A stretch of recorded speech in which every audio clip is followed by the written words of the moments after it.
C'est Françoise David et Michel Anglade qui ont feuilleté pour nous les pages de l'histoire de l'UMA. 18 avril 1904. Le titre même de ce journal, en son ampleur, marque exactement ce que notre parti se propose. C'est en effet à la réalisation de l'humanité que travaillent tous les socialistes.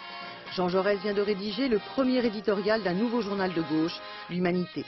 4 pages d'informations, d'annonces, mais aussi de textes littéraires, comme ceux d'Anatole France ou de Jules Renard.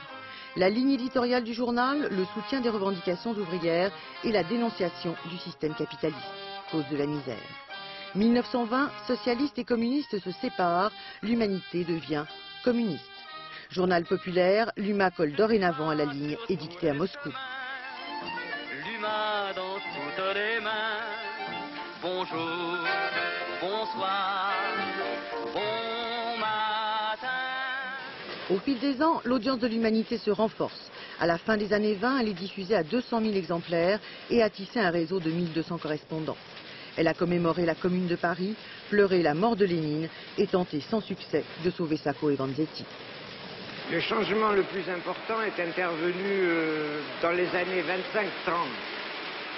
Le journal est devenu à ce moment-là, bien plus qu'il ne l'était auparavant, un journal ouvrier, c'est-à-dire un journal essayant de refléter les aspirations, les luttes, les revendications de la classe ouvrière.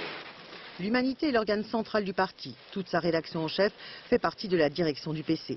Thorez, Duclos et Cachin défendent sans relâche la politique de Front populaire. En même temps, l'Humanité combat la montée du fascisme, mais ne dénonce ni les procès de Moscou, ni le pacte germano-soviétique.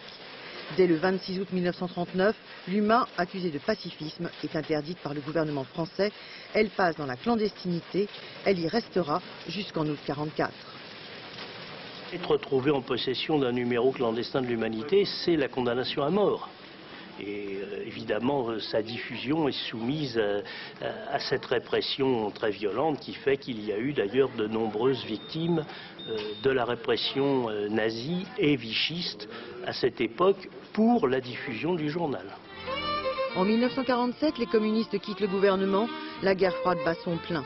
Les Rosenberg sont exécutés, c'est aussi la guerre d'Algérie. À l'époque, l'UMA vend jusqu'à 300 000 exemplaires par jour et de grands artistes y collaborent, comme Aragon ou Picasso. Mais dans les colonnes du journal, pas de condamnation des interventions soviétiques à Budapest et en Afghanistan et simple réprobation du coup de Prague.